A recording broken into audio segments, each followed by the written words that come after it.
de 2020 entre Donald J. Trump et Joe Biden. Le débat de ce soir est sponsorisé par la Commission sur les débats présidentiels. Elle est menée dans le cadre d'un protocole sanitaire et le public, ici dans la salle, a promis de rester silencieux. Pas d'acclamation, de huées ou d'autres d'interruptions. Excepté maintenant. Nous accueillons sur scène l'ancien vice-président Joe Biden et le président Donald Trump.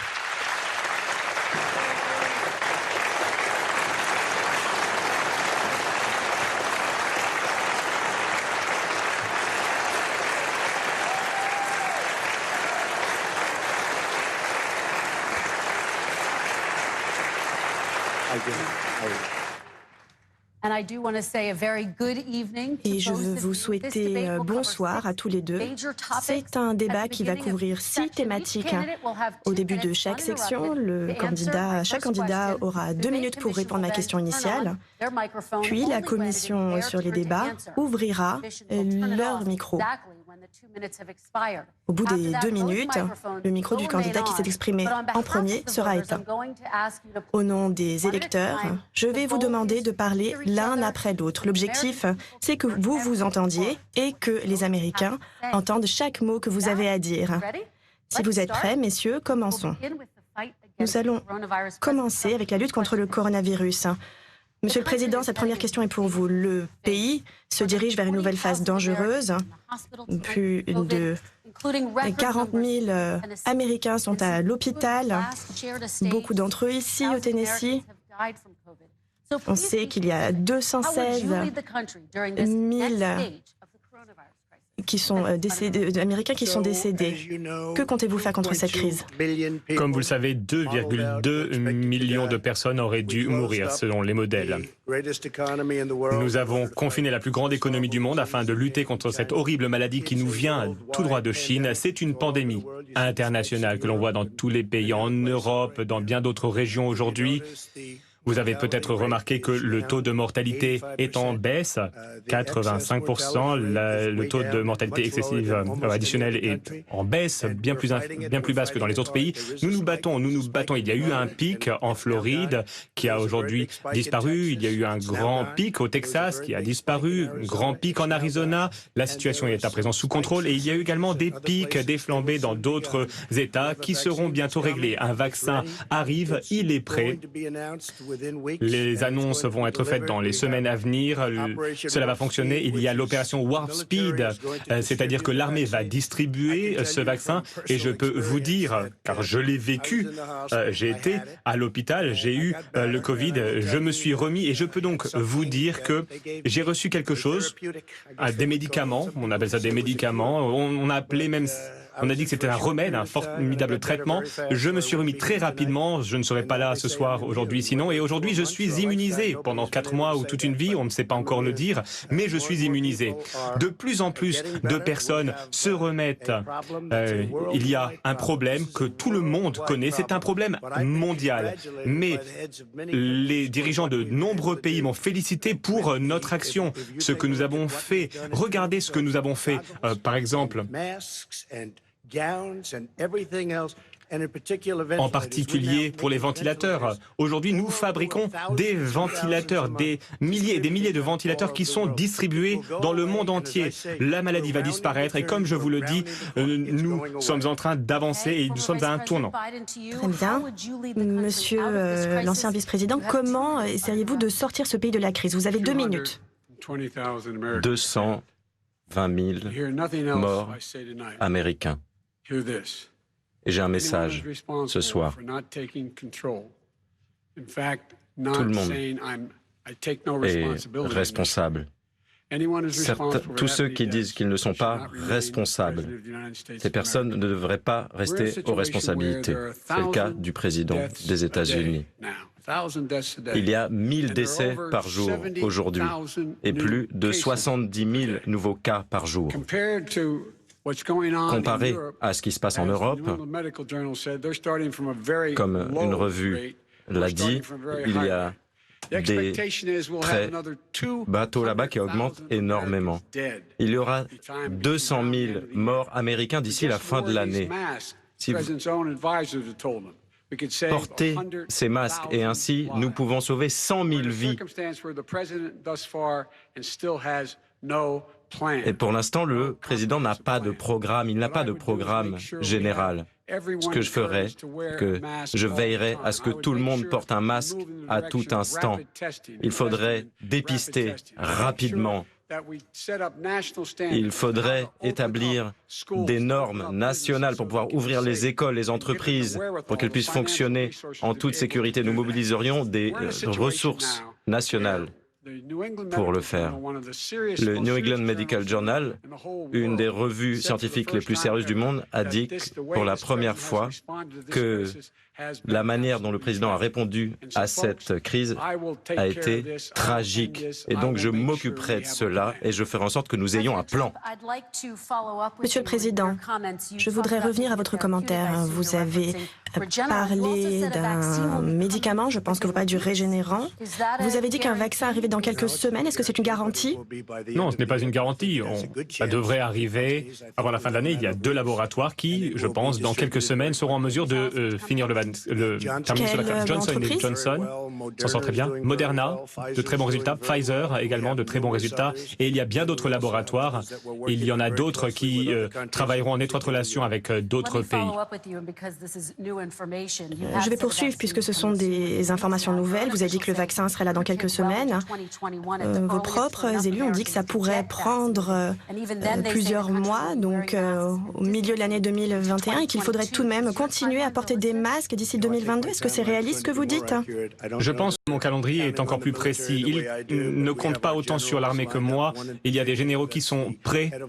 Par exemple, le responsable de la logistique, c'est très simple. C'est un programme de distribution très simple. Une fois que nous avons le vaccin, il y aura environ 100 millions de doses. Dès que nous avons le vaccin, le général est prêt à les distribuer.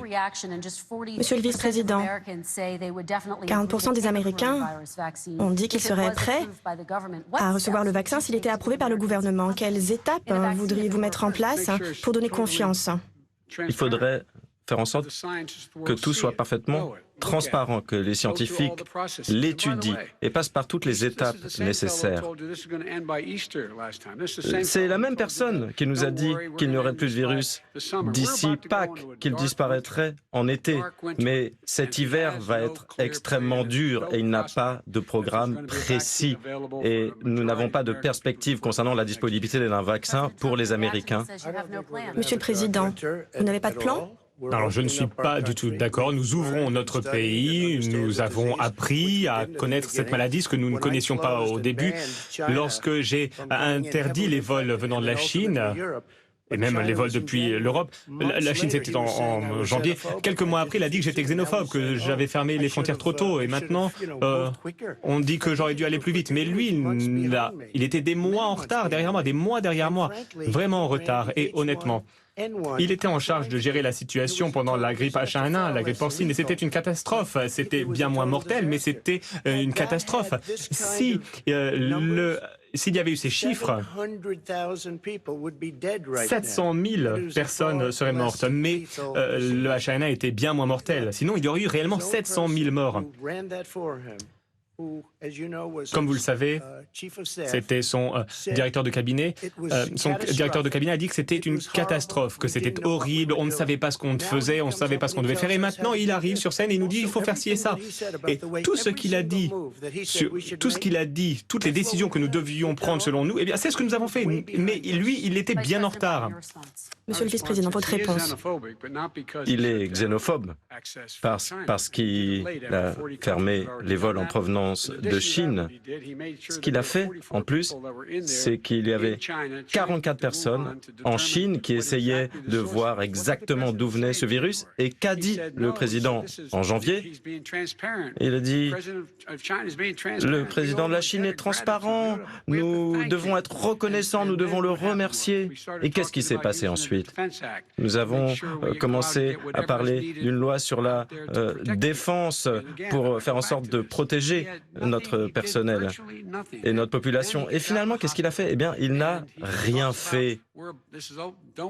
Et il sort de l'hôpital et là, il nous dit « Ne vous inquiétez pas, ce sera bientôt fini ». Mais aucun scientifique sérieux ne peut dire cela. Monsieur le Président, votre réaction?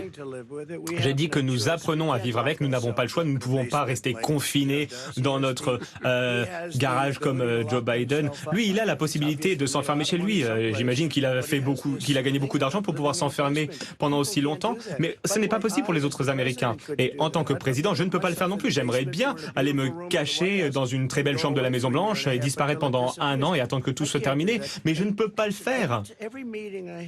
À chaque réunion, et je rencontre beaucoup de familles, des familles de stars, de sportifs, etc. Et je dois les rencontrer. Toutes ces familles auraient été tristes de voir notre réunion ou notre entrevue être annulée. Je dis c'est dangereux, on peut l'attraper. Je l'ai attrapé, j'ai appris énormément, j'ai vu de formidables hôpitaux, formidables médecins, et je me suis remis. 99,9% des jeunes se remettent. 99,9% des malades se remettent. Il faut ouvrir notre pays, ouvrir nos écoles. On ne peut pas fermer notre nation, ou alors on n'aura plus de nation. Et bien sûr, le CDC a dit que les jeunes peuvent tomber malades du Covid-19. Je voudrais parler de stratégie. 30 secondes. Tout d'abord, il dit qu'on apprend à vivre avec. On apprend à mourir avec. Imaginez quelqu'un ce matin qui prenait son petit déjeuner et qui, le soir, voit son conjoint ou sa conjointe qui n'est plus là. Nous mourrons.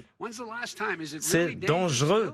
Est-ce que c'est toujours dangereux? Est-ce que vous le dites vraiment? Et qu'est-ce que vous faites face à cette menace? Et vous dites, je ne prends pas cette responsabilité. Non, nous sommes responsables, nous assumons nos responsabilités. Et ce n'est pas de ma faute si le virus est arrivé, c'est la faute de la Chine. Ce n'est pas la faute de Joe si le virus est arrivé, c'est la faute de la Chine. Ils ont empêché le virus de se propager dans le reste de la Chine, mais ils l'ont laissé se propager dans le reste du monde, l'Europe et nous. Monsieur le vice-président? Lorsque nous avons vu qu'il arrivait, lorsqu'il nous a frappés, qu'est-ce qui s'est passé? Qu'est-ce que le président a dit? Il a dit, ne vous inquiétez pas, il s'en ira, il sera parti d'ici Pâques, avec le beau temps. Il a dit, injectez-vous de la javel. Et il était sérieux, il a dit plein de choses. Et aujourd'hui, il pense que nous avons le contrôle de la situation. Nous allons perdre 200 000 personnes en plus. Monsieur le Président. Oui, j'aimerais conclure sur ce point. Je plaisantais sur la javel, mais pour finir, lorsque j'ai fermé le pays, il a dit « je n'aurais pas dû le faire ». Et ça a duré des mois. Nancy Pelosi a dit la même chose. Elle dansait dans les rues de Chinatown à San Francisco. Mais lorsque j'ai fermé le pays, il a dit « c'est une terrible décision, vous êtes xénophobe ». Je crois qu'il a même dit que j'étais raciste. Parce que je fermais le pays à la Chine. Et à présent, il dit que j'aurais dû le fermer plus tôt. Joe, ça ne fonctionne pas comme ça. Si, vous l'avez dit. Je parle de sa xénophobie dans un autre contexte. Il ne s'agissait pas de fermer la frontière aux ressortissants chinois qui venaient aussi. Très bien. Je veux parler de vos 2 stratégies. Il dit que j'aurais pas dû fermer les frontières. Vous voulez réagir rapidement, Monsieur le vice-président? Bon. Parlons de vos différentes stratégies pour faire face à cette crise. Monsieur le Président, vous avez dit que vous soutiendrez de nouvelles fermetures si c'était recommandé par les scientifiques. Qu'en est-il de l'impact sur l'économie, la famine et le risque d'exposition au virus? Que je vous dirais, c'est que c'est à cause de lui que le pays a dû être mis sous un couvercle.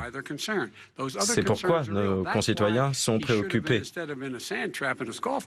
Et au lieu d'aller sur ces terrains de golf, il aurait dû négocier avec Nancy Pelosi et les autres démocrates, les autres républicains pour voir ce qu'il fallait faire sur les législations qu'il fallait adopter à hauteur de milliards de dollars pour qu'il y ait des capacités. Et vous n'avez pas fait davantage de fermetures? Écoutez, il faut des normes. Si on a un taux de reproduction dans une communauté qui est au-dessus d'un certain niveau, tout le monde dit il faut ralentir, il faut plus de distanciation sociale. N'ouvrez pas les bars, les gymnases pour essayer de contrôler la situation. Mais quand on ouvre, il faut donner aux gens les moyens d'ouvrir et de le faire en toute sécurité. Par exemple, les écoles. Les écoles ont besoin de systèmes de ventilation, il faut de plus grandes classes, il faut plus d'enseignants, plus de classes, et ils refusent les crédits jusqu'à maintenant. Parlons des écoles. J'aimerais réagir. Allez-y, répondez. Merci.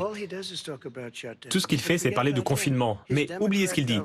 Ces gouverneurs démocrates, Cuomo à New York, regardez ce qui se passe en Californie, à la Pennsylvanie, la Caroline du Nord, des États démocrates.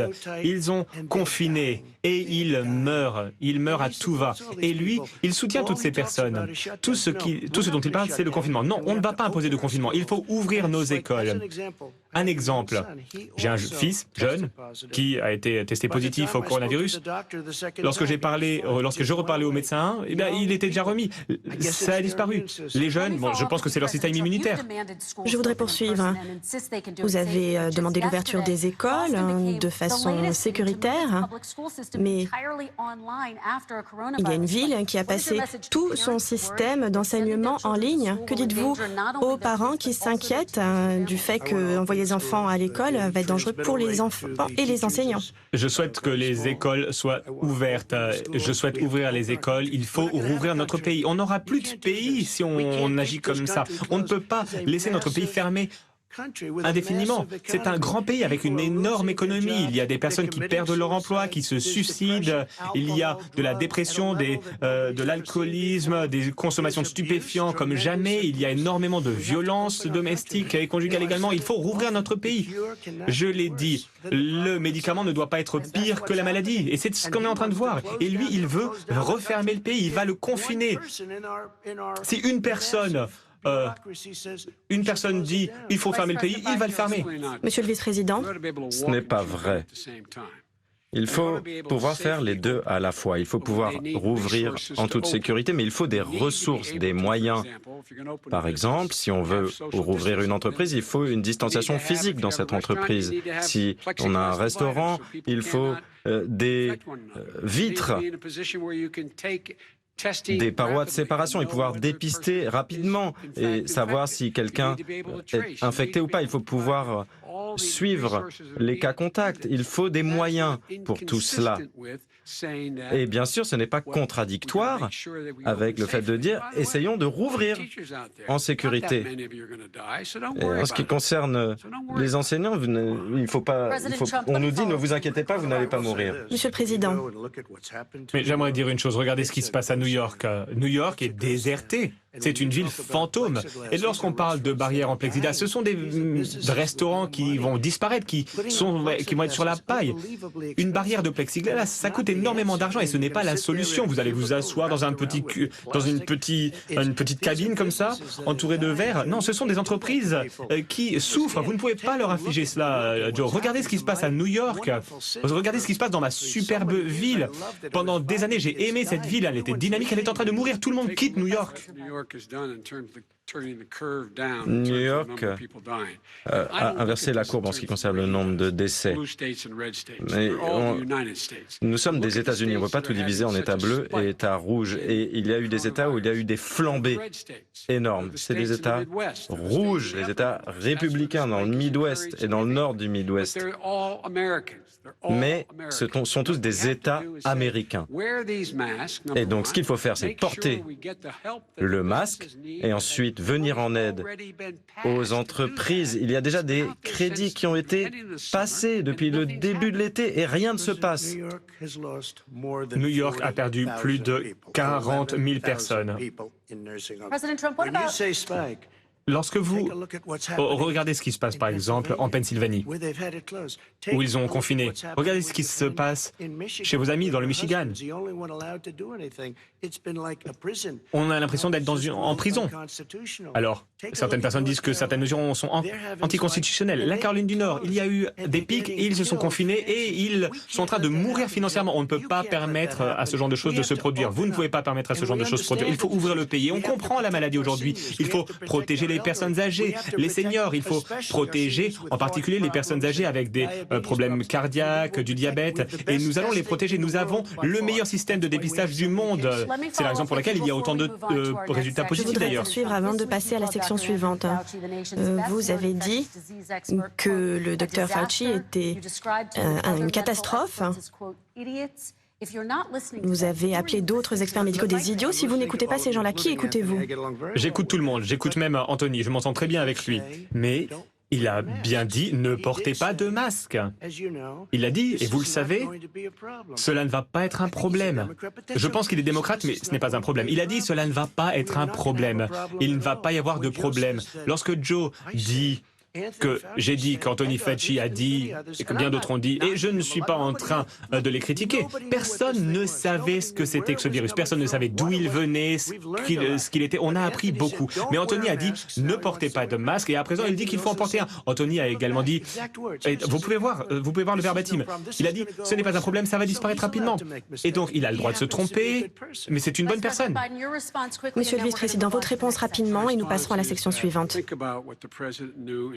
Pensez, rappelez-vous, ce que savait le président, il n'a rien dit.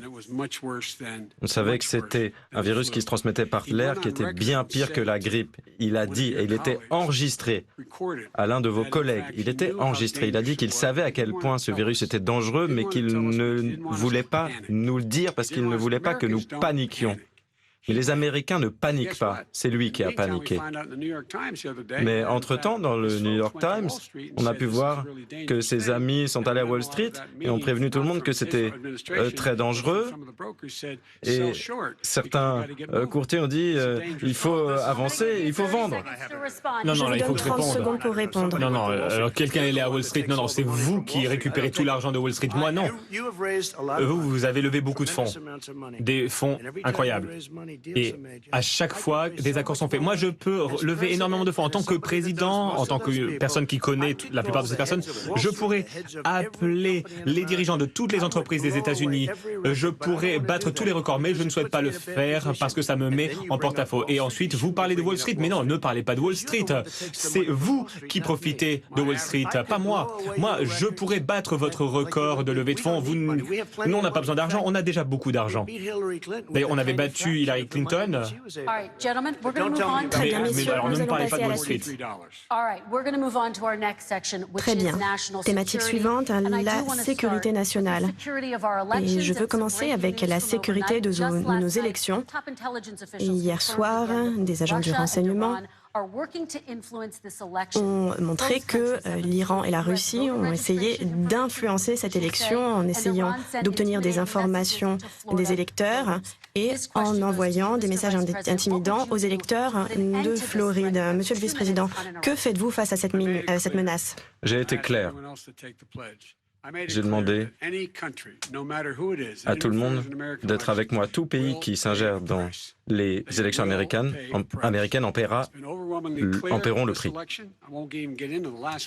Je ne vais même pas parler des dernières élections. La Russie, la Chine ont été impliqués. On apprend à l'instant que l'Iran également s'ingère. Ces pays en paieront le prix si je suis élu. On ne plaisante pas avec la souveraineté américaine. C'est ce qui est en jeu. Et à ma connaissance, je ne pense pas que le président ait dit quoi que ce soit à Poutine sur cette question. Je sais qu'il discute beaucoup avec lui, mais je ne pense pas qu'il lui en ait touché mot. Et je ne sais pas s'il s'est adressé aux Iraniens. Peut-être qu'il devrait s'exprimer un peu plus. Mais ce qui est en jeu, mes amis, c'est que aujourd'hui, on a des pays qui tentent de s'ingérer dans nos élections. Conseiller à la sécurité nationale Bon, son ami, Rudy Giuliani, je le cite, a été utilisé comme un pion par les Américains. Il a fourni des informations qui sont erronées, fournies par les Russes.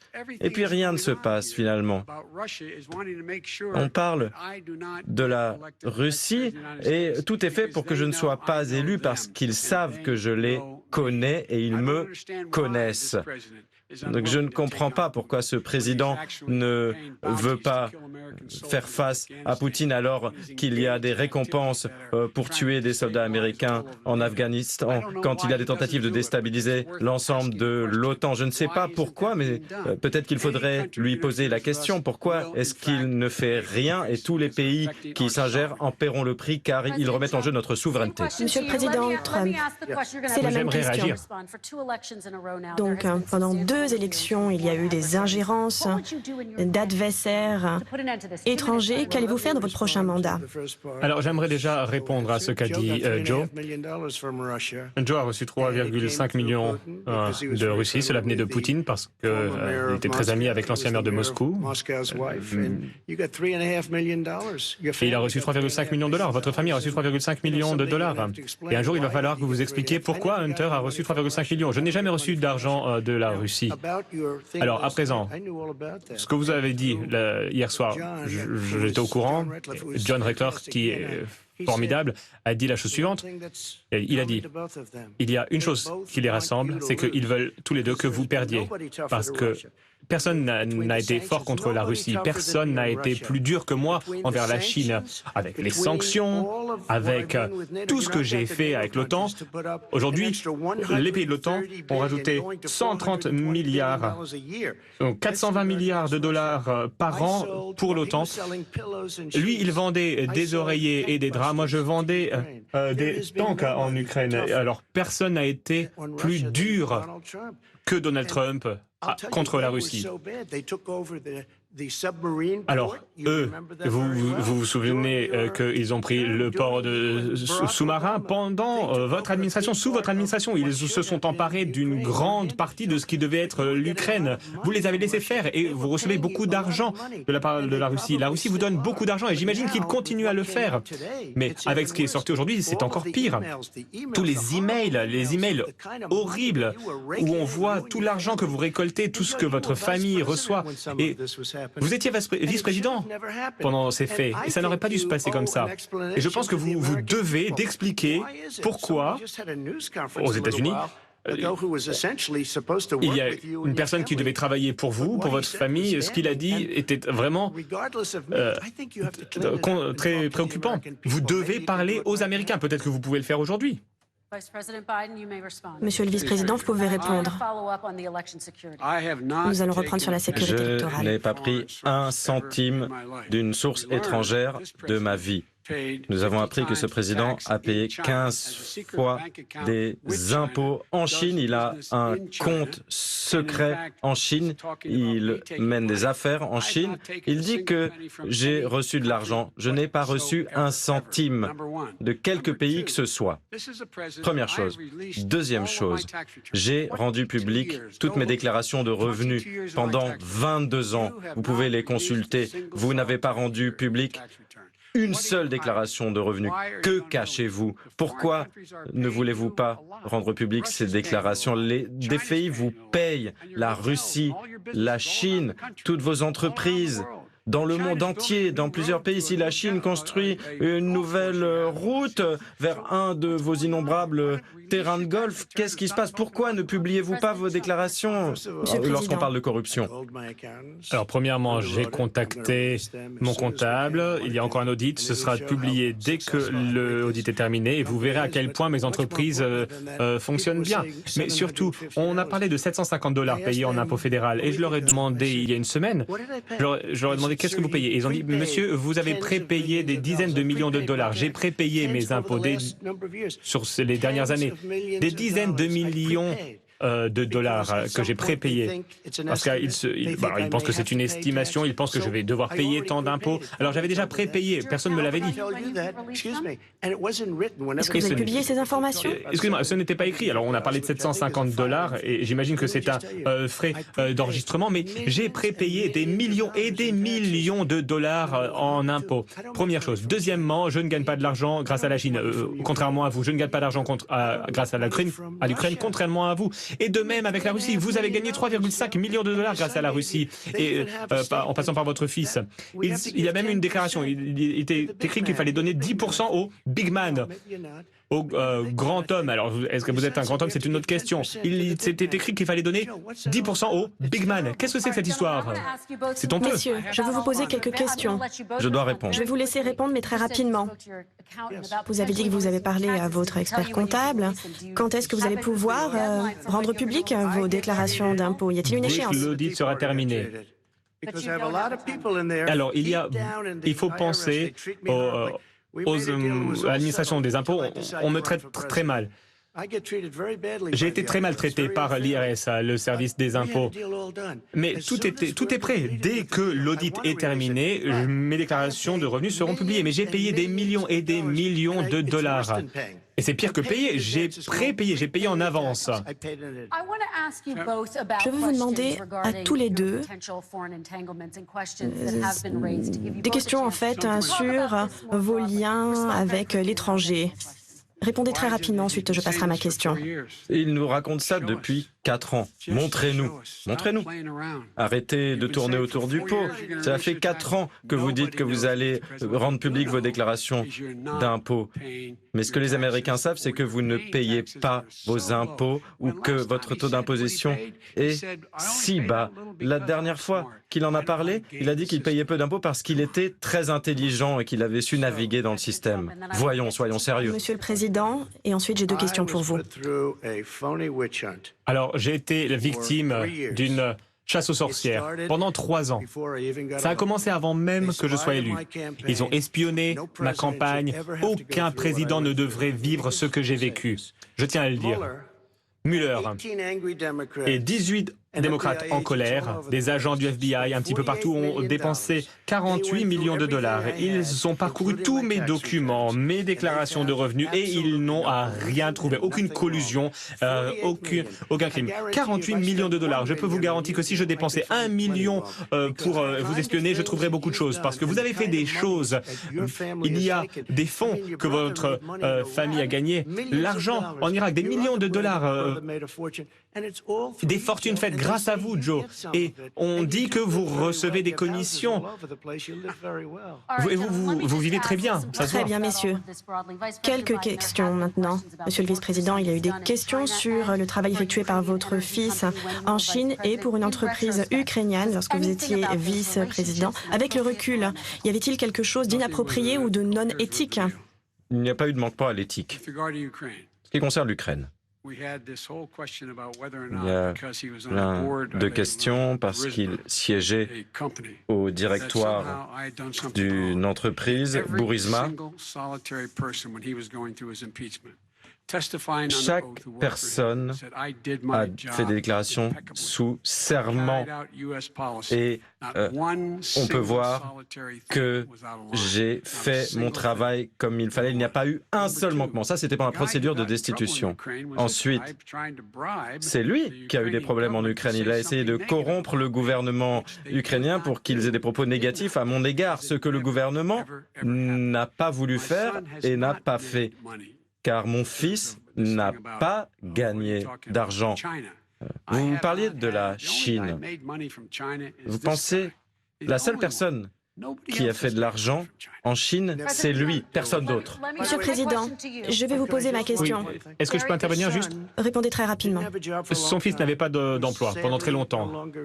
Malheureusement, il n'était plus dans l'armée, je ne vais pas en parler. Il n'avait pas de travail. Dès que Joe est devenu vice-président, Burisma, alors, pas forcément la meilleure réputation du monde, lui ont payé 183 000 $ par mois, 183 000 et 3 millions de dollars versés d'avance. Et il n'avait aucune expérience dans le secteur de l'énergie. Je vais laisser le vice-président répondre et ensuite je vous poserai ma question. Il n'y a aucun fondement. Il y a eu une enquête et il n'y a eu aucun manquement en Ukraine. Très bien. Monsieur le Président, depuis que vous avez accédé au pouvoir, vous ne vous êtes jamais séparé de vos entreprises, vous avez fait de la promotion de vos entreprises à l'étranger. Il semblerait qu'une de vos entreprises ait un compte en banque en Chine. Comment savoir que vous n'avez pas de conflit d'intérêts? J'ai beaucoup de comptes bancaires dans le monde entier. J'étais un homme d'affaires, je faisais des affaires. Le compte bancaire dont vous parlez, tout le monde le connaît, il est listé dans ma liste de comptes bancaires. C'était ouvert en 2013. Non, fermé en 2015 ensuite, je crois. Et j'ai pris une décision parce que j'étais en train de penser à un deal avec la Chine, comme beaucoup. J'étais en train d'y penser. Je me suis dit, bon, je ne vais pas le faire. Ça ne me plaît pas. J'ai décidé de ne pas faire d'affaires avec la Chine. Et donc, j'ai fermé ce compte. Et contrairement à lui, où il était vice-président et il faisait des affaires, moi j'ai décidé de me présenter aux élections présidentielles. Alors j'ai fermé mon compte avant même de me présenter à l'élection et de devenir président. En définitive, grosse différence. Lui, il était vice-président des États-Unis, son fils, son frère et son autre frère s'enrichissent. C'est vraiment un aspirateur à argent. Monsieur le Président, nous devons passer à la suite. Monsieur le vice-président, je veux vous poser des questions sur la Chine. Parlons de la Chine plus généralement. Bien sûr, le président Trump a dit que la Chine devrait payer parce qu'elle n'a pas été suffisamment transparente concernant le coronavirus. Si vous étiez président, est-ce que vous feriez payer la Chine et à quoi cela ressemblerait-il? Je demanderais à la Chine de respecter les règles internationales. Contrairement à lui, la balance commerciale a baissé vis-à-vis de la Chine. Et pour faire des affaires avec la Chine, il faut qu'on ait des partenaires à 51% de participation. Ce n'est pas ce qu'il voulait faire. Il faut que la Chine respecte les règles internationales. Lorsque j'ai rencontré Xi Jinping, lorsque j'étais vice-président, il a dit qu'il y aura une zone d'identification des vols en mer de Chine septentrionale. Donc il y a des questions comme cela. Il faut qu'il respecte les règles. Mais qu'est-ce qu'il fait? Il s'accointe avec des voyous en Corée du Nord, avec Poutine et d'autres, et il se coupe de nos amis et de nos alliés. Nous représentons 25% de l'économie mondiale. Il faut que tous nos amis soient avec nous et disent à la Chine, voilà quelles sont les règles, vous devez les respecter ou vous en paierez le prix économiquement. C'est comme cela que nous gérions tout cela et c'est ce que nous faisions lorsque nous étions aux responsabilités. Très bien. Il faut que je réagisse, il faut que je réponde. Très rapidement, vous pouvez répondre. Ensuite, on passera à la Corée du Nord. Lui, il a reçu énormément d'argent. Il a passé quelques minutes dans un bureau dans Air Force 2. Il a gagné des milliards avec la Chine. Deuxièmement, il y a un email qui parle de votre famille qui souhaite gagner 10 millions de dollars par an pour juste présenter certaines personnes, pour faire la mise en contact. Sur la politique étrangère avec la Chine, qu'allez-vous faire pour faire en sorte que la Chine paie le prix? Alors, premièrement, la Chine paye des milliards et des milliards de dollars. 28... Des sanctions? 28 milliards de dollars ont été donnés au laboratoire. L'argent du contribuable. L'argent du contribuable. Non, on parle de la Chine. 28 millions. Et comment ils ont payé? Eh bien, ils ont dévalué leur devise.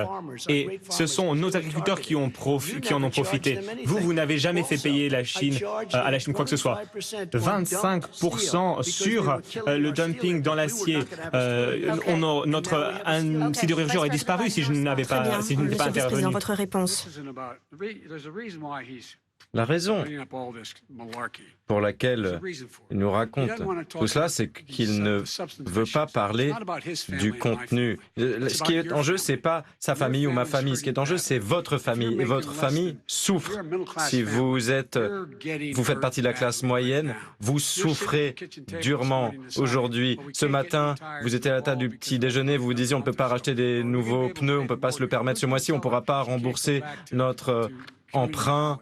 On ne peut pas envoyer nos enfants à l'université, donc il y a des décisions à prendre dans les familles de la classe moyenne, comme celle dans laquelle j'ai grandi, à Scranton.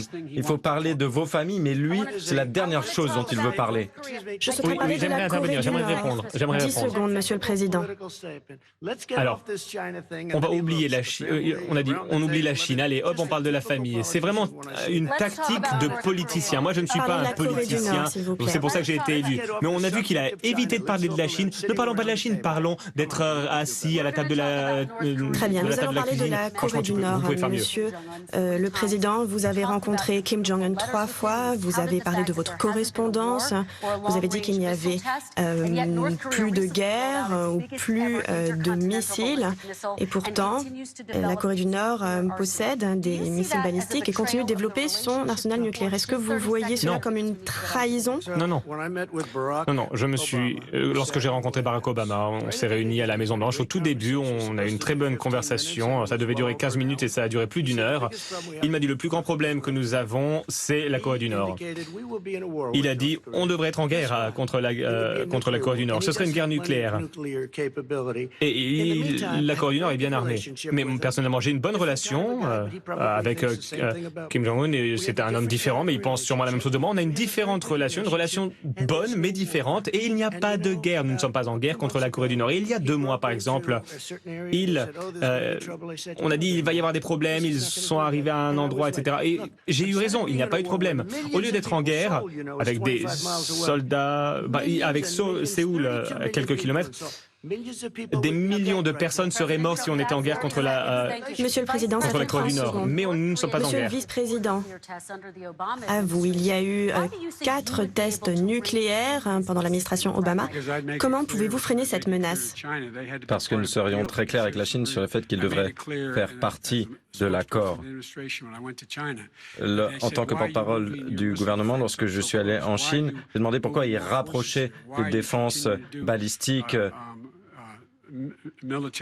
Pourquoi est-ce qu'il y avait des manœuvres militaires avec la Corée du Sud? C'est ce qu'on nous a demandé. Eh bien parce que j'ai dit que la Corée du Nord était un problème, qu'il fallait les contrôler, faire en sorte qu'ils ne puissent pas nous nuire. Et donc s'il faut faire quelque chose, il faut que vous preniez vos responsabilités, sinon cela se poursuivrait. Qu'est-ce qu'il fait? Il légitime la Corée du Nord. Il parle de son bon ami, qui est un voyou, rien d'autre. Et il dit qu'on est mieux comme ça, alors qu'ils peuvent atteindre le territoire américain beaucoup plus facilement qu'avant. Je voudrais poursuivre avec vous, Monsieur le vice-président. Vous n'avez pas rencontré Kim Jong-un sans prérequis. Quelles seraient ces conditions? Il faudrait avant tout qu'il fasse baisser ses capacités nucléaires pour que ce soit une zone exempte d'armement nucléaire. Poursuivons. Parlons des familles américaines. Ils ont essayé. Quelques secondes, Monsieur le Président. Ils ont essayé de le rencontrer. Il n'a pas voulu. Il n'aimait pas Obama. Il ne l'aimait pas. Il ne voulait pas le rencontrer. C'était un fait. Ils ont essayé. Ça n'a pas fonctionné. Et ce n'est pas un problème. La Corée du Nord, on n'est pas en guerre, on a une bonne relation. Les gens ne comprennent pas. Avoir une bonne relation avec les dirigeants d'autres pays, c'est important. Monsieur le Président, il faut poursuivre. Votre réponse, Monsieur le vice-président. Nous avions eu des bonnes relations avec Hitler avant qu'il n'envahisse l'Europe. Voyons. La raison pour laquelle il ne voulait pas rencontrer le président Obama, c'est que Obama disait qu'il fallait parler d'abord de dénucléarisation. Nous n'allons pas légitimer ce régime et nous allons imposer des sanctions plus dures. Et ça n'a pas fonctionné. Aux familles américaines. J'ai hérité d'une catastrophe. Ils m'ont vraiment laissé une catastrophe. La Corée du Nord, c'était un désastre. Et vous vous souvenez, peut-être les 2-3 premiers mois, il y avait une période très dangereuse pendant le début de mon mandat, avant qu'on règle la situation. C'était très dangereux. C'est ce dont nous avions hérité. Et Obama, je pense, devrait être le premier à dire que c'était le plus grand problème auquel notre pays était confronté. Nous passons aux familles américaines et à l'économie.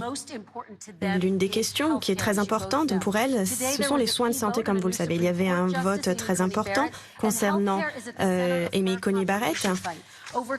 Et le Sénat a approuvé sa candidature. On sait que la loi Obamacare va être examinée par la Cour suprême. Vous, Monsieur le Président, vous demandez à la Cour suprême de révoquer cette loi. Si c'est le cas, 20 millions d'Américains pourraient perdre leur assurance santé du jour au lendemain. Que diriez-vous à ces Américains? Alors premièrement, j'ai déjà fait quelque chose que personne ne pensait possible. Grâce à la loi, j'ai abrogé les obligations de souscrire à une assurance privée. C'était l'élément le plus catastrophique d'Obamacare, les obligations de souscrire à une assurance privée. C'est-à-dire qu'il faut payer pour ne pas avoir à utiliser une mauvaise assurance. C'est terminé. Aujourd'hui, c'est face aux tribunaux, car Obamacare ne fonctionne pas. C'est mauvais. Mais on m'a dit, j'ai dit à mes équipes, mes formidables équipes, on aurait pu essayer d'en faire quelque chose. Ils ont essayé. Les frais sont réduits, mais peu importe, ce n'est pas bon. Ce que nous souhaitons faire, c'est abroger Obamacare. Nous avons réglé le problème des obligations d'assurance privée. Évidemment, si on perd, il y aura à nouveau Obamacare, mais Obamacare, ce n'est plus Obamacare, car sans ces mandats individuels, l'obligation à souscrire une assurance, ce n'est pas la même chose. Ce que j'aimerais faire, c'est offrir une meilleure couverture santé. Nous allons toujours protéger les personnes avec des antécédents médicaux. Je souhaite abroger Obamacare et trouver un tout nouveau système, un beau système. Les démocrates ne le font pas car il y a beaucoup de pression et on aura peut-être la Chambre des représentants, la majorité à la Chambre des représentants, vous verrez, je pense qu'on va avoir la majorité, mais il faudra trouver un meilleur système de couverture santé pour protéger les personnes avec des antécédents médicaux, toujours, c'est très important. Il y a 180 millions de personnes qui ont une couverture privée formidable, bien plus qu'avec Obamacare. Joe Biden, lui, va abroger toutes ces politiques. Ce sont des personnes qui aiment leur couverture santé privée, des personnes à revenus moyens qui s'en sortent très très bien. 180 millions, un plan de 180 millions de personnes, de familles. Sous son administration, ce sera de la médecine socialisée, de socialisme. Ils vont supprimer 180 millions de plans. On a fait du très bon travail avec les soins de santé et on va faire encore mieux. Très bien. Monsieur le vice-président, question pour vous. Votre plan pour les soins de santé va se fonder sur Obamacare. Quel est votre projet si la loi est jugée non constitutionnelle par la Cour suprême? Ce que je vais faire, c'est que je veux combiner Obamacare avec une option d'assurance publique. Ça veut dire que vous êtes éligible pour Medicaid, pour les plus vulnérables, mais si vous ne pouvez pas vous le permettre, eh bien, vous êtes couvert. Ensuite, nous allons réduire le niveau des primes et les prix des médicaments en faisant en sorte qu'il y ait une concurrence, une ouverture à la concurrence qui n'existe pas aujourd'hui, qu'il y ait une négociation sur les prix des médicaments avec les compagnies d'assurance. Troisième point, l'idée selon laquelle je voudrais éradiquer les assurances maladie privées, une des raisons pour laquelle j'ai affronté d'autres candidats, c'est que je soutiens les assurances privées et donc personne ne perdrait leur assurance avec mon programme. Et ça n'a pas été le cas avec Obamacare, sauf si ces personnes choisissaient un autre régime. Nous voulons protéger ceux qui ont des maladies préexistantes. C'est pas possible avec son programme. Il parle de tout cela depuis longtemps, mais il n'a pas de programme. Et nous avons un programme en matière de maladies préexistantes. Il faut un programme d'infrastructure en même temps. Je vois que vous êtes un petit peu nerveuse, mais j'ai encore quelques secondes.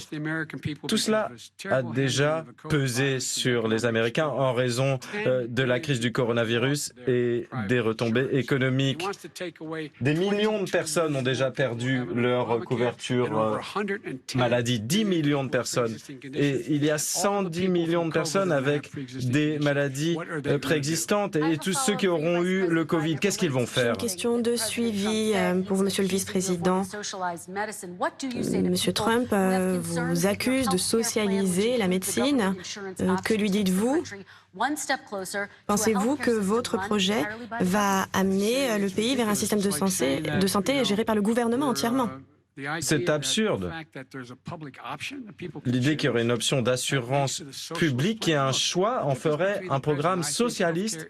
Je pense que la différence entre nous, c'est que pour moi, la couverture maladie n'est pas un privilège. Tout le monde doit avoir le droit à des soins abordables. Je suis très fier de mon programme qui est soutenu par la plupart des grands syndicats et par un large éventail d'acteurs qui s'occupent du domaine de la santé. Ça permettra de sauver les vies et ça donnera la possibilité d'avoir une couverture maladie. Chez vous, combien d'entre vous ici êtes préoccupés? Vous allez au lit et vous vous demandez ce qui se passera si vous tombez malade parce que vous n'avez pas de couverture maladie. Il faut fournir une assurance maladie abordable. Monsieur le Président, votre réponse. Il a travaillé au pouvoir pendant 47 ans. Il n'a rien fait. Vice-président pendant 8 ans. Ce n'était pas il y a 25 ans, c'était il y a 3 ans et 3 quarts. Il y a vraiment très peu, moins de 4 ans. Il n'a rien fait. Il ne l'a pas fait. Alors, il veut la médecine socialisée. Ce n'est pas qu'il le veut. Sa vice-présidente est plus libérale que Bernie Sanders. Elle veut encore plus de ce genre de choses. Bernie Sanders le veut. Les démocrates le veulent. Vous allez avoir une médecine socialiste. C'était la même chose avec la fracturation hydraulique. On ne va pas avoir de fracturation hydraulique. On va pas en avoir. Ensuite, il arrive en Pennsylvanie quand il est devenu candidat. Il a eu de la chance. Il va en Pennsylvanie et il dit « Ah oui, on va faire de la fracturation hydraulique. » Et vous ne lui posez pas de questions à ce sujet. Alors, je respecte beaucoup la manière dont vous modérez ce débat, mais quelqu'un doit lui poser cette question. Pendant un an, il dit il ne va pas y avoir de fracturation. Nous avons un certain nombre de thématiques à aborder. Non, mais vous devriez lui poser cette question. Nous allons tout passer en revue. La même chose avec la médecine socialiste. Monsieur le vice-président, votre réponse, s'il vous plaît. Ma réponse, c'est que les gens méritent d'avoir une assurance maladie abordable. Point barre. Et mon programme fournira tout cela avec des primes moins importantes. Et ça coûtera de l'argent, plus de 700 milliards de dollars. Et ça permettra d'avoir des meilleurs régimes, de faire baisser les primes, d'avoir des couvertures moins chères, de faire baisser les prix des médicaments de manière considérable. Il en parle, mais il n'a rien fait dans le domaine des soins de santé. Très rapidement, s'il vous plaît. Mais il parle d'options publiques. Quand il parle d'options publiques, il parle de médecine socialisée. Lorsqu'il parle d'options publiques, il dit on détruit Medicare, on détruit la sécurité sociale et tout ce pays va s'effondrer. Bernie Sanders a essayé. Il l'a essayé. Son gouverneur était très libéral, ils ont essayé de faire marcher ça. Et c'était impossible, ça ne fonctionne pas. Il pense qu'il affronte quelqu'un d'autre, mais il affronte Joe Biden. Et j'ai battu toutes ces personnes parce que je n'étais pas d'accord. C'est Joe Biden qui se présente. Et l'idée selon laquelle nous détruirions Medicare, mais c'est lui qui a dit, lorsqu'on parle de sécurité sociale, c'est lui qui ne veut pas rendre public son plan. Et ce système pourrait faire faillite d'ici 2023 si on ne faisait rien. C'est lui qui a décidé de couper ce système d'assurance maladie. Et Donald Trump me donne des leçons sur la sécurité sociale et sur la couverture maladie, voyons. 10 secondes, Monsieur le Président. Lui, il y a des années, il a essayé de supprimer la sécurité sociale. Alors, allez voir un petit peu ce qui s'est passé. Il a essayé de nuire à la sécurité sociale il y a des années. Monsieur le Président, j'aimerais répondre. Nous devons passer à la question suivante. Il a dit que la bourse allait exploser si je suis élu. S'il est élu, la bourse va s'effondrer. Très bien, je passe à la question suivante. Monsieur le vice-président, très rapidement. L'idée selon laquelle la bourse augmente, ça permet de mesurer une situation, mais les gens ne vivent pas grâce à la bourse.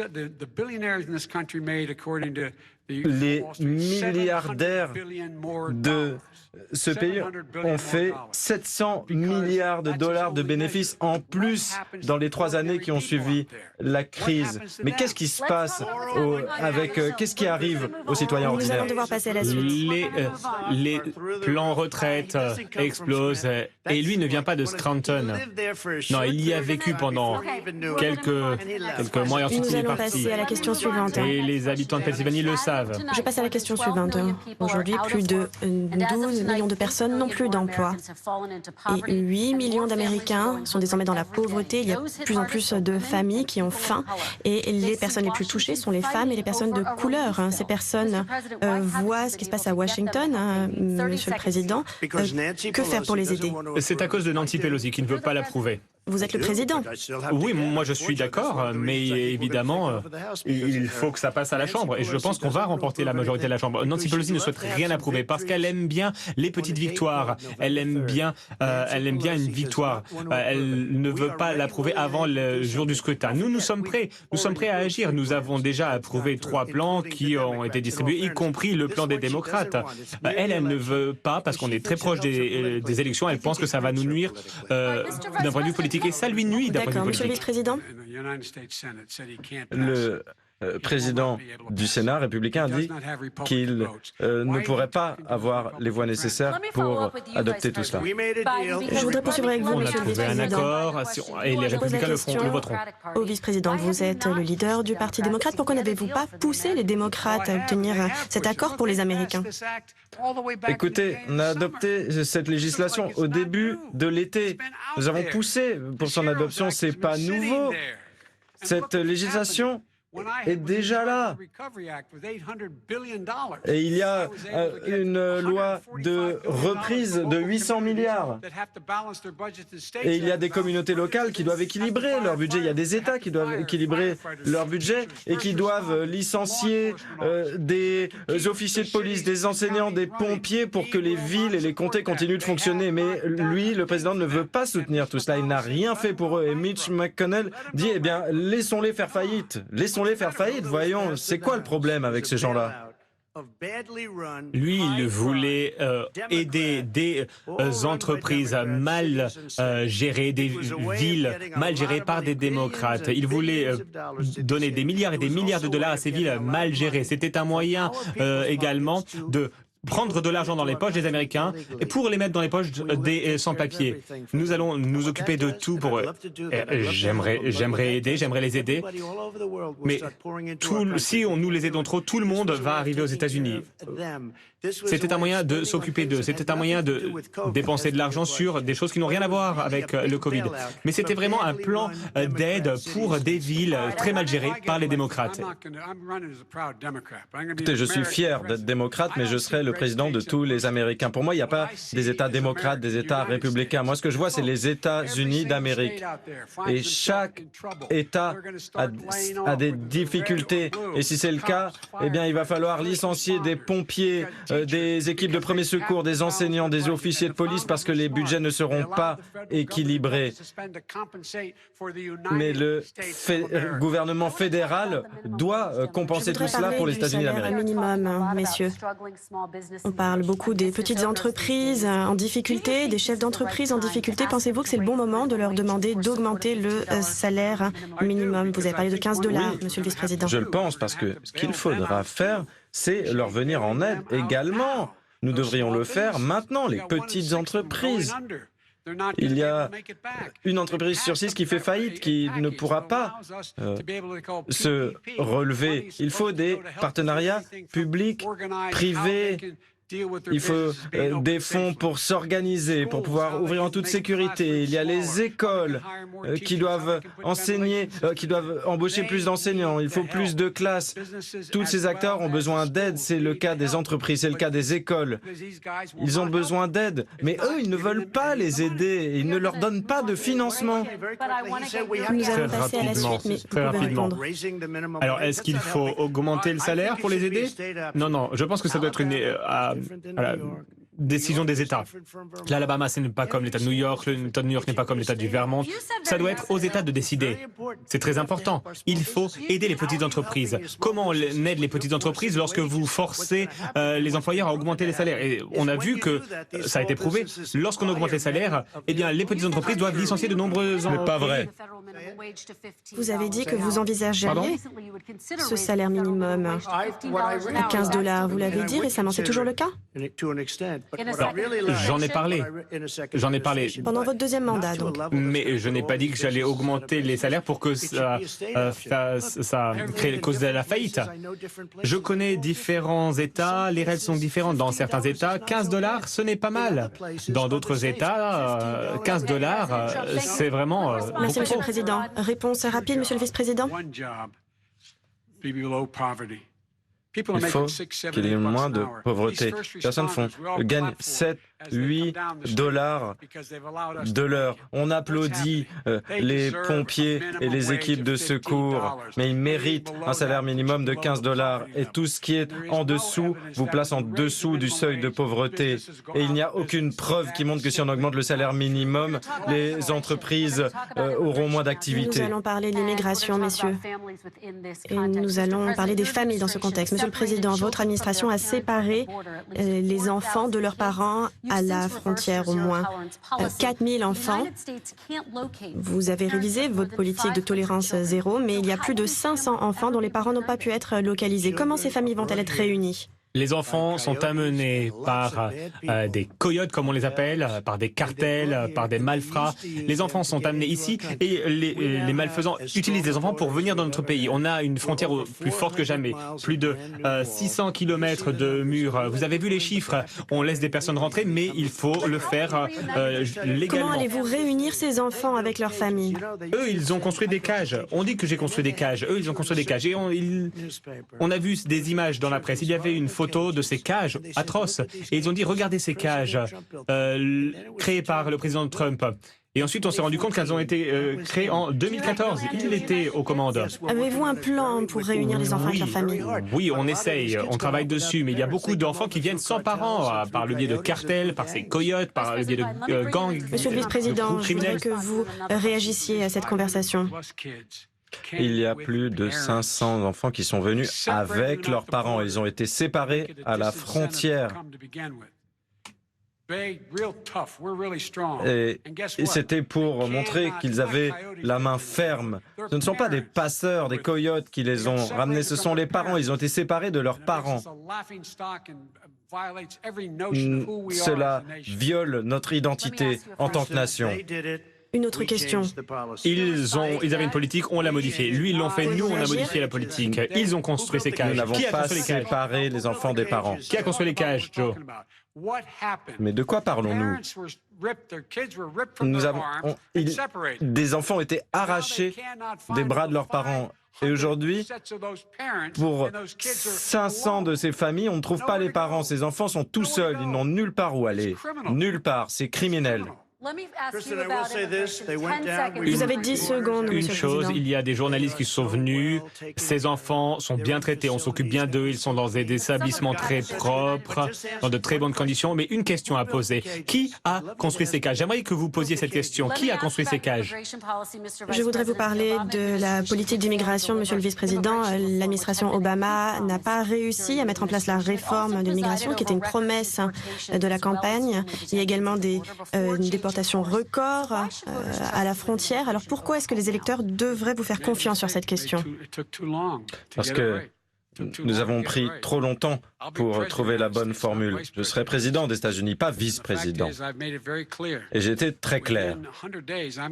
Sous 100 jours, je saisirai le Congrès pour la régularisation de 11 millions de personnes en situation irrégulière, ce qu'on appelle les Dreamers, ceux qui sont arrivés quand ils étaient enfants. Ils pourront rester dans ce pays, ils pourront obtenir la nationalité, mais lui, il les renvoie chez eux et ils vont dans un pays qu'ils ne connaissent pas, qu'ils n'ont jamais vu. Imaginez, vous avez 5 ans, vous traversez le Rio Grande avec vos parents, c'est illégal. Ils sont ici depuis longtemps. Il y a 20 000 personnes professionnelles qui s'occupent de ces personnes. Nous leur devons beaucoup. Monsieur le Président, votre réaction? Il a eu 8 ans pour faire ce qu'il dit qu'il souhaite faire. Et, sans rentrer dans les détails, on s'est débarrassé de la loi Catch and Release, on s'est débarrassé de toute leur politique très mauvaise. Mais lui, il avait 8 ans, il était vice-président. Il n'a rien fait. Qu'est-ce qu'il a fait? Il a construit des cages pour y enfermer des enfants. Monsieur le vice-président, votre réponse? Vous savez de quoi il parle? Quand il parle d'attraper et de relâcher, catch and release, donc quand il y a des familles qui viennent, qui sont arrêtées, ils ont un jour pour se présenter à l'audition. Donc ils étaient libérés, mais ils se présentaient aux auditions.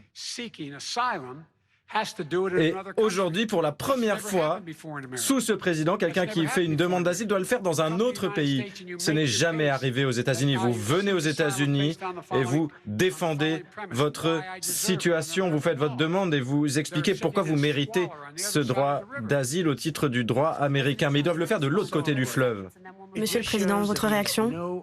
Alors ça montre très bien qu'il ne comprend rien en termes d'immigration. Le catch and release, c'était une catastrophe. Il y avait des violeurs, des meurtriers qui pouvaient rentrer dans le pays, des malfrats qui venaient dans le pays. On prenait leurs noms et on devait les libérer dans notre pays. Et ensuite, vous dites qu'ils se présentaient aux audiences, mais moins d'1% se présentaient. On a dû déployer la police pour les retrouver. On a dit, revenez dans 2 ans, 3 ans, vous aurez une audience, vous aurez une audience. Lorsque vous dites qu'ils se présentent aux audiences, non, ils ne se présentent pas, ils ne sont jamais revenus. Seuls je n'aime pas le dire, mais seules les personnes avec le quotient intellectuel le plus faible, le plus bas, se sont présentées. Je voudrais donner la possibilité au vice-président de répondre. Ce qu'il dit est faux. Vérifiez, vérifiez. Ils ne sont pas revenus. Très bien, passons à la suite. Il faut attendre. De toute façon, on n'a plus besoin de s'en occuper. Cette loi est abrogée. Il y a 500 enfants qui ont perdu leurs parents et qui ne savent pas où ils iront. Très bien. Notre prochaine thématique, les questions raciales aux États-Unis. Je veux parler de la façon dont les personnes de couleur font l'expérience de leur race dans ce pays. L'une de ces expériences est ce qu'on appelle la discussion.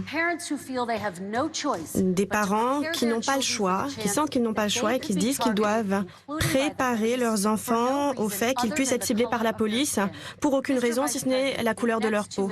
Monsieur le vice-président, dans les 2 minutes qui vont suivre, je veux que vous vous adressiez à ces familles. Est-ce que vous comprenez pourquoi ces parents ont peur pour leurs enfants? Oui, vous savez, fille est assistante sociale. Elle a écrit beaucoup sur cette question. Elle est diplômée de l'Université de Pennsylvanie sur ces questions sociales. Une des raisons pour lesquelles j'ai commencé à travailler à Wilmington, à 90% peuplé par des Noirs américains, c'est que je voulais savoir ce qu'il se passait. Et je disais à ma fille, si tu te fais arrêter, mets bien tes mains sur le volant et n'essaie pas de faire de gestes parce qu'on pourrait mal le prendre. Mais dans le cas des Noirs américains, les parents doivent apprendre à leurs enfants à ne pas avoir de sweatshirt à capuche et de ne pas mettre la capuche. Donc on leur dit d'avoir les mains sur le volant, de dire oui monsieur, non monsieur, et qu'on gagne 300 000 $ par an ou qu'on soit pauvre, c'est exactement pareil. Tout est évident pour nous. On pense que les hommes et les femmes sont nés libres et égaux. Mais nous devrions progresser vers l'inclusion, pas l'exclusion. C'est ce que nous faisions, mais ce président est venu et il a dit on va mettre un terme à cela. Il faut plus de perspectives, une meilleure éducation, des meilleurs soins de santé, un meilleur accès à l'éducation, davantage de débouchés, de possibilités d'emprunter de l'argent, de créer des entreprises. Et j'ai mis au point un programme pour y parvenir, pour qu'il y ait des perspectives, pour pouvoir accumuler de la richesse passe et pour pouvoir se libérer de la violence. Monsieur le Président, la même question s'adresse à vous. Je voudrais que vous vous adressiez directement à ces familles. Est-ce que vous comprenez pourquoi ces parents ont peur pour leurs enfants? Oui, je comprends. Et une fois de plus, il est au gouvernement depuis 47 ans, il n'a jamais rien fait. Excepté en 1984, où il a causé énormément de tort aux communautés noires. Et il les a appelés des super prédateurs. Il a dit, il les a qualifiés de super prédateurs. Et ils ne pourront jamais oublier ça. 1984, les super prédateurs. Personne n'a fait plus pour les communautés noires que Donald Trump. Peut-être, à l'exception d'Abraham Lincoln, peut-être, à l'exception d'Abraham Lincoln, mais à part lui, personne n'a fait ce que j'ai fait. La justice pénale a été réformée. Obama et Joe ne l'ont pas réformé. Ils n'ont même pas essayé. Pourquoi? Parce qu'ils n'avaient aucune chance de le faire. Ils ont peut-être voulu le faire, mais j'ai dû vraiment tordre le bras à beaucoup de personnes pour le faire. C'était difficile et tout le monde sait, y compris des personnes très libérales, qui ont pleuré dans mon bureau. 2 semaines plus tard, ils ont dit « Oh là là, il faut le battre ». La réforme de la justice pénale, la réforme des prisons, des opportunités. Il y a eu un très bon sénateur, Tim Scott, de la Caroline du Sud. Il a trouvé une très bonne idée pour des zones d'opportunité. C'est un programme couronné de succès, on n'en parle pas, mais il y a eu énormément d'investissements, beaucoup d'investissements qui sont faits. Qui en profite le plus? Les Noirs et les Latinos. Et surtout, les universités historiquement noires. Après 3 ans au pouvoir, alors j'aime beaucoup ces personnes. Ces personnes sont venues dans mon bureau et m'ont dit « Mais qu'est-ce que vous faites après 3 ans ?» J'ai demandé « Pourquoi vous revenez encore ?» Ils ont dit « On n'a pas de financement. » J'ai dit « Vous n'avez pas besoin de venir. » Président Obama ne leur a jamais donné de financement à long terme. Et moi, je l'ai fait. Un financement de 10 ans à long terme. Et je leur ai donné plus d'argent qu'ils avaient demandé car ils ont dit, je leur ai dit, je pense que vous avez besoin de plus. Le seul inconvénient, c'est que je leur ai dit, peut-être que je ne vais pas vous revoir. Je les aime bien, ils m'aiment bien, et donc je serais triste de ne pas les revoir. D'accord. Nous allons parler de vos bilans, mais d'abord votre réponse, Monsieur le Vice-président. Je n'ai jamais dit ce dont il m'accuse. Après la loi sur la criminalité, c'est lui qui a dit que le problème avec cette loi, c'est qu'il n'y avait pas assez de personnes en prison. Vous pouvez trouver la date, la citation sur mon site Internet. Il a parlé de jeunes gangs de maraudeurs qui rôdaient dans nos villes. Et il voulait que 5 jeunes soient condamnés à la peine de mort alors qu'ils étaient innocents. Mais c'est vrai qu'il a commué les peines de 20 personnes. Nous avons commué les peines de milliers de personnes. Et la loi dont il parle, c'est une loi qui a été lancée par Barack Obama. Mais aujourd'hui, le système, il y a 38% de détenus, il y a 38 millions de détenus en moins. Pardon, 38 000 personnes en moins dans le système pénitentiaire. Il y a 20 millions de crédits qui ont été donnés aux États pour qu'ils modifient leur système et pour que les toxicomanes partent en cure de désintoxication et pour qu'ils n'aillent pas en prison car ils ne devraient pas. Et pourquoi il ne l'a pas fait il y a 4 ans? Pourquoi vous n'avez pas fait ça il y a 4 ans ou même moins? Pourquoi vous ne l'avez pas fait quand vous étiez vice-président? Vous n'arrêtez pas de parler de toutes ces choses que vous allez faire, je vais faire ci, je vais faire ça. Mais vous étiez au pouvoir il n'y a pas si longtemps et vous n'avez rien fait.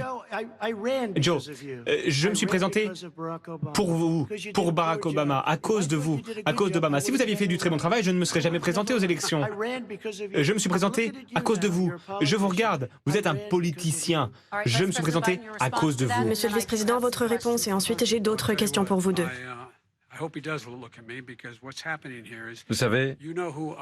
Vous savez qui je suis, vous savez qui il est, vous connaissez son caractère, vous connaissez le mien, vous connaissez ma réputation. Je suis un homme d'honneur, je dis la vérité.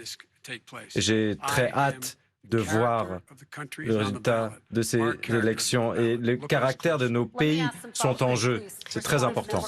Oui, vous pouvez réagir. Non, mais tout ce que j'ai dit sur la Russie, l'Ukraine, la Chine, l'Irak, si tout cela est vrai, eh bien, c'est un politique corrompu. Alors, d'être un bébé innocent. Il vous qualifie de politique corrompue. Monsieur le Président, je veux me concentrer sur les questions raciales. Il dit que vous êtes réellement... On parle des questions raciales pour le moment. Je voudrais vraiment me concentrer sur ces questions. Je dois Vous répondre. pouvez réagir très rapidement. Il y a 50 anciens membres des renseignements qui disent que ces accusations font partie d'un plan de la Russie. Il y a 4 anciens chefs de la CIA qui viennent des 2 partis qui disent que ce ne sont que des foutaises. Et il y a son bon ami Rudy Giuliani. Il dit que vous êtes la marionnette de la Russie. Vous dites que... Voilà ce qu'il est en train de dire. C'est vraiment... Et on parle de cet ordinateur. Vous dites que l'ordinateur portable, c'est vraiment une supercherie de la Russie. Vous vous entendez très bien avec la Russie. Nous allons poursuivre sur cette thématique, Monsieur le Président. Vous avez décrit le mouvement Black Lives Matter comme un mouvement de haine. Vous avez partagé la vidéo d'un homme qui célèbre le pouvoir blanc. Vous avez dit que les personnes, les sportifs qui se sont agenouillés devraient être virés. Que pensez-vous de ce climat? La première fois que j'ai entendu parler de Black Lives Matter, ils chantaient « Pigs in a blanket ». Donc ils appelaient les policiers des porcs. Ils ont dit « Faites-les griller comme du bacon ». Et j'ai dit, c'est horrible de dire ça. Et il y avait ces manifestants pour le Black Lives Matter qui en parlaient. C'est la première fois que j'en ai entendu parler. J'ai trouvé que c'était atroce. Alors, concernant ma relation avec toutes les personnes, je pense que j'ai de très bonnes relations avec toutes les personnes. Je suis l'homme le moins raciste au monde. Que dites-vous aux Américains qui ont été nourris à cette rhétorique? Alors, je ne sais pas quoi dire. Il y a eu les réformes et on leur a offert de nombreuses opportunités. Je me suis occupé des universités historiquement noires. Je ne sais pas quoi leur dire. Ils peuvent dire ce qu'ils veulent. Ils peuvent dire ce qu'ils veulent. Ils peuvent tout dire. Ça m'attriste parce que je suis vraiment la personne la moins raciste dans cette salle. Je ne vois pas le public parce que tout est noir, mais je suis le moins raciste dans cette pièce. Très bien, Monsieur le Vice-président. Oui, réagissez rapidement et j'aurai une autre question pour vous. Abraham Lincoln, ici, présent, c'est le plus raciste de l'histoire récente. Il met de l'huile sur le feu tout le temps. À la fin de sa campagne, il a dit qu'il se débarrasserait des violeurs mexicains. Il a interdit l'entrée sur le territoire des musulmans et il a fait empirer la situation tous azimuts. La dernière fois, on l'a entendu parler et il s'attaque à tout le monde. Monsieur le Président Trump, vous pouvez répondre. Vous parlez d'Abraham Lincoln? Qu'est-ce que vous voulez dire? Non mais, d'où ça vient cette référence à Abraham Lincoln? J'ai dit, pas depuis Abraham Lincoln, il n'y a pas un président qui a fait ce que j'ai fait pour les communautés noires. Je n'ai pas dit que j'étais Abraham Lincoln. J'ai dit que depuis Abraham Lincoln, aucun président n'a fait ce que j'avais fait pour les communautés noires. Vous n'avez rien fait. Tout ce que vous avez fait, c'est cette loi sur la criminalité, mon Dieu, qui a placé des dizaines de milliers d'hommes noirs, principalement en prison. Et vous savez quoi? Ils s'en souviennent parce que regardez ce qui se passe dans les votes. Ils se souviennent de ça. Ils se souviennent que vous l'avez maltraité. Regardez ce qui se passe. Monsieur le Vice-président, je vous donnais l'occasion de répondre dans ce contexte. Donc, cette loi sur la criminalité que vous avez soutenue, qui a mené à l'incarcération de dizaines de milliers d'hommes noirs qui avaient des petites quantités de drogue sur eux, donc leurs fils, leurs oncles. Toutes ces familles continuent à souffrir de ces conséquences. Parlez à ces familles. Pourquoi devraient-elles voter pour vous? Dans les années 90, nous avons adopté, tous les sénateurs ont voté pour une loi sur la drogue et la façon de gérer de ce problème. C'était une erreur. Et depuis, j'ai essayé de changer la situation, notamment tout ce qui concerne la cocaïne. Et c'est pourquoi je dis que nous devons envoyer personne en prison pour des délits liés aux stupéfiants. Nous devons faire de la réhabilitation. C'est là que nous devons mettre notre argent. C'est ce que je dis à nos amis républicains. On ne doit pas aller en prison pour des problèmes d'alcool ou de consommation de stupéfiants. Il faut être traité. C'est ce que nous voulons faire. parce que nous avons pu voir que c'était une erreur d'adopter ces lois. Et pourquoi vous ne l'avez pas fait? Vous voyez, ça parle, du blabla, mais pas d'action. Pourquoi il ne l'a pas fait? Voilà ce que je vais faire lorsque je vais être président. Vous étiez vice-président aux côtés d'Obama, qui était président, pendant 8 ans. Pourquoi vous ne l'avez pas fait? 8 ans pour le faire. Et à présent, vous dites, oh, je vais le faire. Vous ne faites que parler, que des paroles, pas d'action. Nous avons libéré 30 000 prisonniers. Non, vous n'avez rien fait. 38 000 prisonniers ont été libérés des prisons fédérales. Il y a 1000 personnes qui ont été graciées. C'est nous qui avons adopté une législation pour s'intéresser aux pratiques des commissariats et des forces de police. Nous avons lancé le processus, en tout cas. Nous avons perdu les élections et c'est pourquoi je me présente aujourd'hui pour gagner les élections et changer ces politiques. Votre réponse est nous allons passer au changement climatique. Une question, pourquoi vous ne l'avez pas fait pendant les 8 années où vous étiez au pouvoir, il n'y a pas si longtemps? Pourquoi vous ne l'avez pas fait? Vous dites je vais faire ci, je vais faire ça, mais vous avez fait incarcérer des 10 000 personnes, principalement des Noirs. Vous étiez 8 ans au pouvoir avec Obama. Pourquoi vous ne l'avez pas fait? Eh bien parce que vous ne faites que du blabla, pas d'action. Monsieur le vice-président, et puis ensuite nous passerons à la thématique suivante. Il y avait un congrès aux mains des Républicains. Voilà la réponse. Eh bien, il faut les convaincre. Il faut les convaincre. Très bien, nous allons passer à la section suivante. Comme je l'ai fait avec la réforme du système pénal. Messieurs, s'il J'ai vous convaincu plaît. des démocrates. Le temps est presque écoulé, nous devons passer au changement climatique. Vous avez des perspectives très différentes sur le changement climatique. Monsieur le Président, vous avez dit que la réglementation environnementale nuit aux emplois et au secteur énergétique. Monsieur le vice-président, pour vous, faire face au changement climatique, c'est la possibilité de créer de nouveaux emplois. Comment pensez-vous combattre le changement climatique? On va commencer par vous, Monsieur le Président. Vous avez 2 minutes. Il y a le programme pour 1000 milliards d'arbres, différents programmes environnementaux. J'aime l'environnement, mais ce que je veux, c'est l'eau la plus pure, l'air le plus pur. Nous avons la plus faible émission de CO2. C'est une très bonne étape. Alors, je n'ai pas entendu Joe en parler. Je pense que Joe ne sait pas ce que cela signifie, mais j'ai entendu Obama en parler.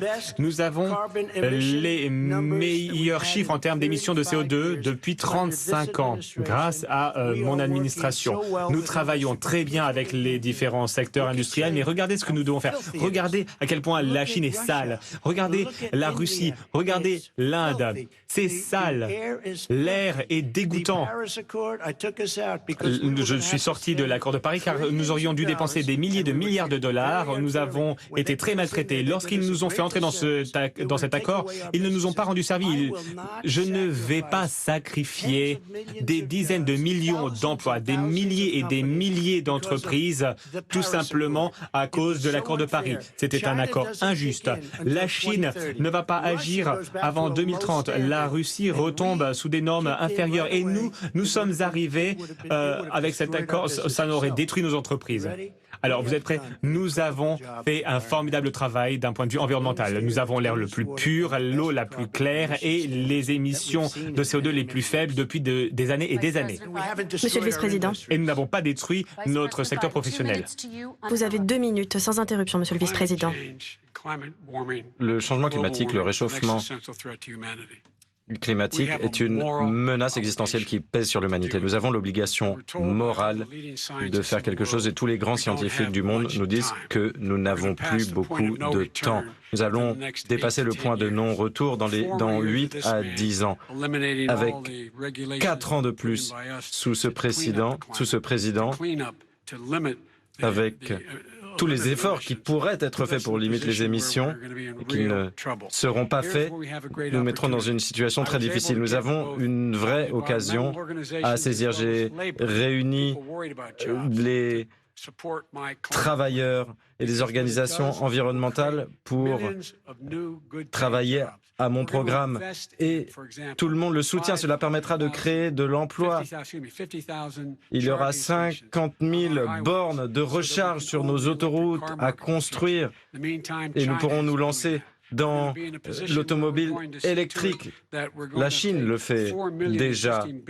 Il y a 4 millions d'immeubles et 2 millions de logements de maisons qui seront rénovés pour économiser de l'énergie. Et nous pourrons créer de très nombreux emplois, ce faisant.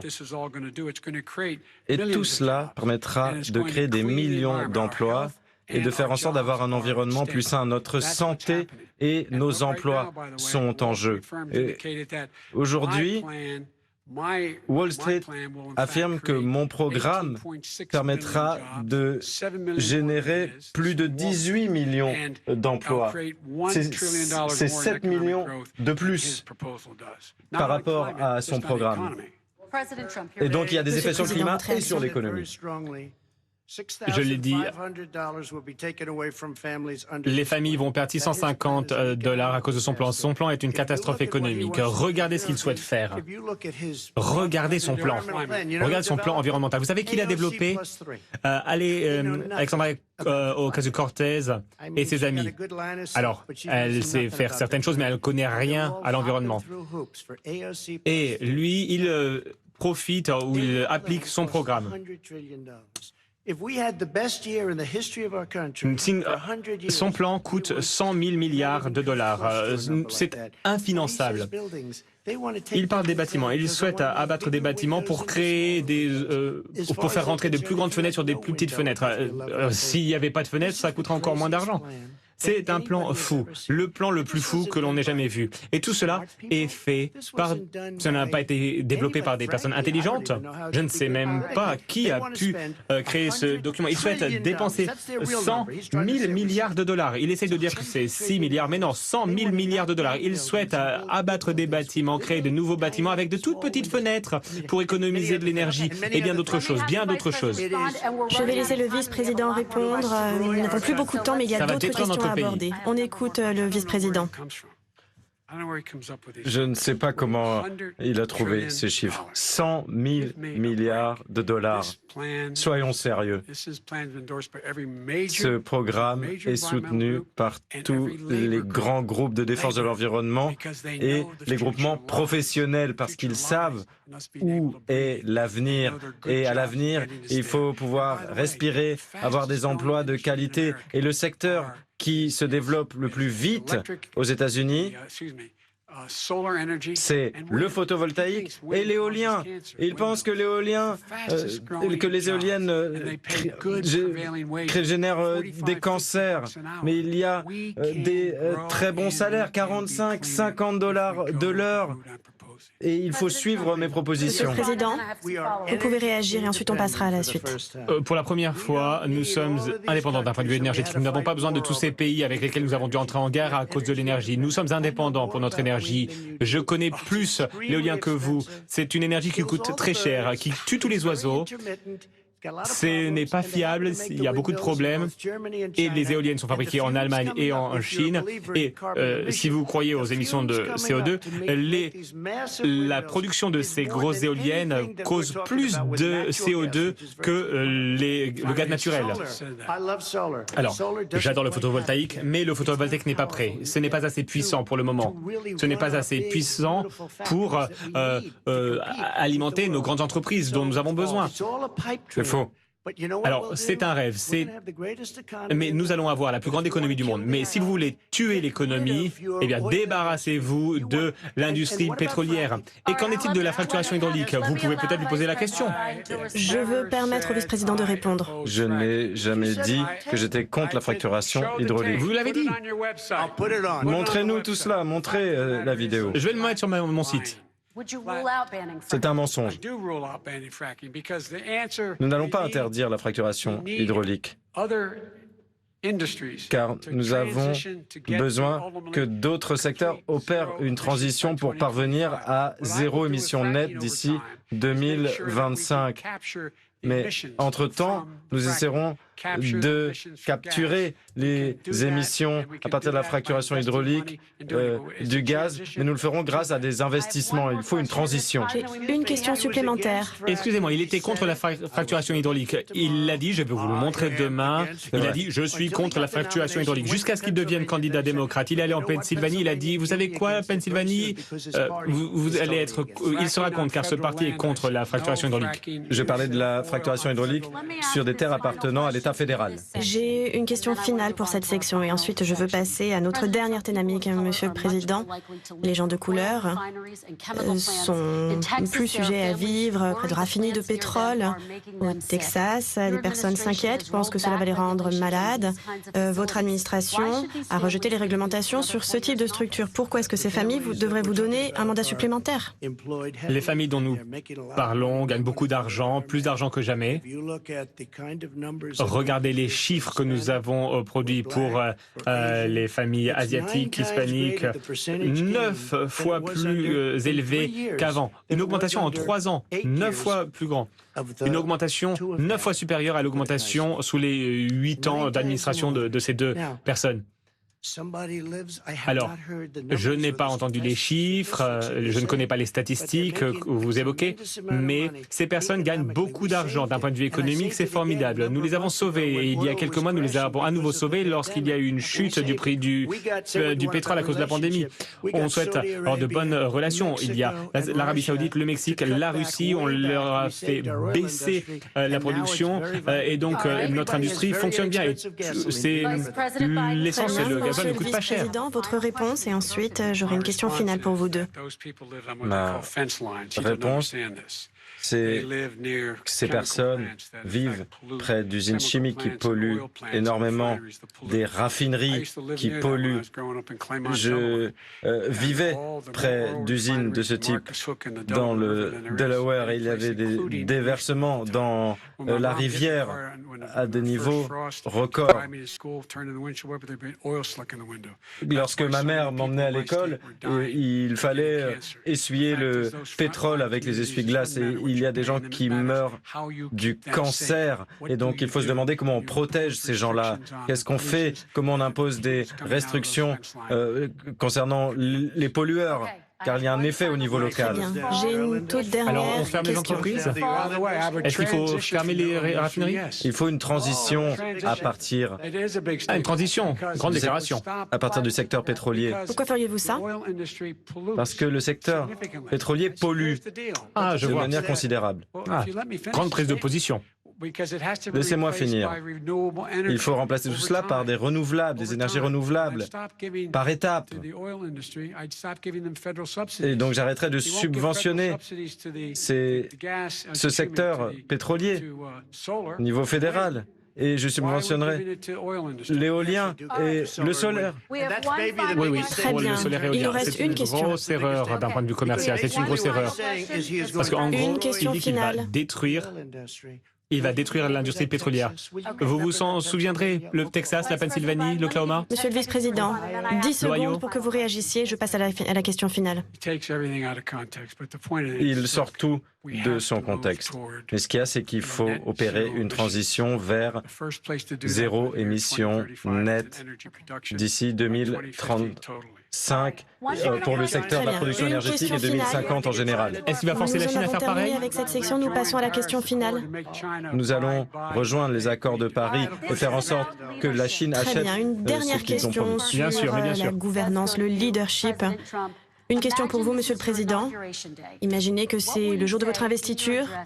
Que diriez-vous dans votre discours aux Américains qui n'ont pas voté pour vous? On commence par vous, Monsieur le Président. Il faut que notre pays réussisse, que notre pays soit aussi beau qu'avant cette catastrophe qui vient de la Chine. Nous avons créé énormément d'emplois, mais alors, pour revenir, avant cette catastrophe chinoise, je recevais des appels, des personnes m'appelaient, des personnes qui ne sont pas forcément des personnes qui veulent m'appeler, des personnes qui voulaient me rencontrer. Il y avait les meilleurs chiffres en termes de chômage chez les Noirs, chez les Latinos, chez les femmes, chez les Asiatiques, les personnes avec un diplôme, sans diplôme, les diplômés de MIT. Tout le monde a des meilleurs chiffres. Et les autres, les démocrates, voulaient travailler avec nous. Le succès va nous réunir. Nous étions sur la voie de la réussite. Je réduis les impôts. Et lui, il souhaite augmenter les impôts de tout le monde. Il souhaite supprimer les règlements. Il va tuer notre pays. S'il est président, il y aura une dépression comme jamais. Votre assurance retraite disparaîtra et vous ne serez jamais en sécurité. Très bien, monsieur le vice-président Biden, même question pour vous. Que diriez-vous dans votre discours d'investiture aux Américains qui n'ont pas voté pour vous? Je dirais que je suis un président américain, que je vous représente tous, que vous avez voté pour moi ou pas. Et je ferai en sorte que vous soyez représentés. Je vais vous donner de l'espoir. Nous allons évoluer, nous allons privilégier la science et non pas la fiction, l'espoir et non pas la peur. Nous allons avancer car il y a une énorme occasion à saisir. Il y a beaucoup d'opportunités d'améliorer la situation. Nous allons développer notre économie, nous allons combattre le racisme systémique et nous allons faire en sorte que notre pays avance vers les énergies propres qui permettent de créer de l'emploi. C'est ce que nous ferons. Et comme je l'ai dit au début, ici, ce qui est en jeu, c'est le caractère de ce pays, la décence, l'honneur, le respect, le fait de traiter autrui avec dignité, de faire en sorte que tout le monde puisse saisir sa chance. C'est ce que nous allons faire, car ça n'a pas été le cas au cours des 4 dernières années. Je veux vous remercier tous les deux pour cette heure et demie de débat extrêmement dense. Monsieur le Président Trump, Monsieur le Vice-président Biden, merci à Belmont University de nous avoir accueillis ce soir et merci à toutes celles et ceux qui nous ont regardés ce soir. Le jour de l'élection, c'est le 3 novembre. N'oubliez pas de voter. Merci à tous et bonne soirée.